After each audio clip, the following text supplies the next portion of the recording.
ଆଉ ମୁଁ ଯେଉଁ ବାଡ଼ିକୁ ଯାଇଥିଲି ଆଉ ଯେଉଁ ସଜନା ଗଛର ଶାଖାମାନେ ଦେଖେଇଥିଲି ସେଇଟା ତ ଯେଉଁ ସଜନା ଛୁଇଁ ସେଇଟା ହୋଇଥିଲା।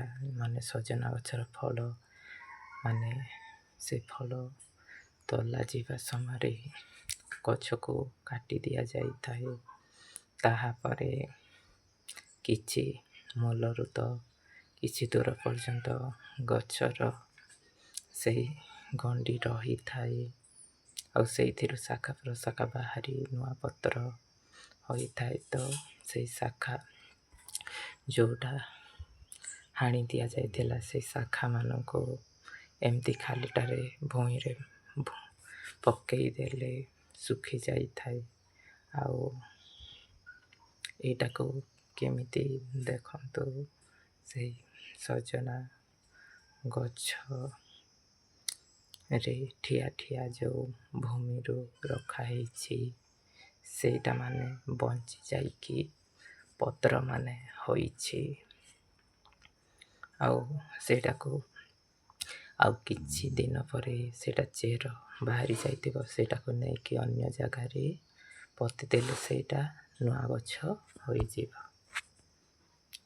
ଆଉ ଏମିତି ସଜନା ସେ ଶାଖାମାନଙ୍କୁ ମାଟିରେ ବି ପୋତନ୍ତି, ହେଲେ ପୋତିବା ଫଳରେ କିଛି ତ ମରିଯାଇଥାଏ, କିଛି ବଞ୍ଚି ଯାଇଥାଏ। ହେଲେ ଏଇଟା ଦେଖନ୍ତୁ ଏମିତି ଠିଆ କରିବା ଅବସ୍ଥାରେ ହିଁ ଏମାନେ ଏଇ ଶାଖାମାନେ ବଞ୍ଚି ଯାଇଛନ୍ତି।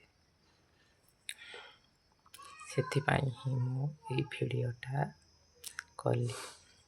ଏଇଟା ମୁଁ ଆଗ ସମୟରେ ମୋବାଇଲ୍ ନ ଧରିକି ଯାଇଥିବା ସମୟରେ ଦେଖିଲି ଯେ ସେଇଟା ମୋତେ ବି ଆଶ୍ଚର୍ଯ୍ୟ ଲାଗିଲା।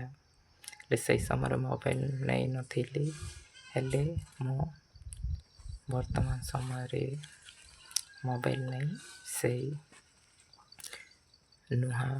ମୋର ବି ନୂଆ ଅନୁଭୂତି ଆସିଲା। ଆଉ ଏମିତି ତ ପୂର୍ବରୁ ଗୋଟିଏ ଗଛକୁ ପୋତି ଦିଆଯାଇଥିଲା ଅନ୍ୟ ଜାଗାରେ, ସେଇଟା ବଞ୍ଚିଗଲା, ତାହାକୁ ଆଣି ଗୋଟିଏ ସ୍ଥାନରେ ରୋପଣ କରାଗଲା ଆଉ ସେଇଟା ବଞ୍ଚିଗଲା। ତ ଏଇଟା ବି ସେମିତି ହେଲା। ଏଥିପାଇଁ ହିଁ ମୁଁ ଏ ଭିଡ଼ିଓଟା କରିଥିଲି। ଏଥର ଏଇଟା ନୂଆ କଥା ଏଥର ରହୁ।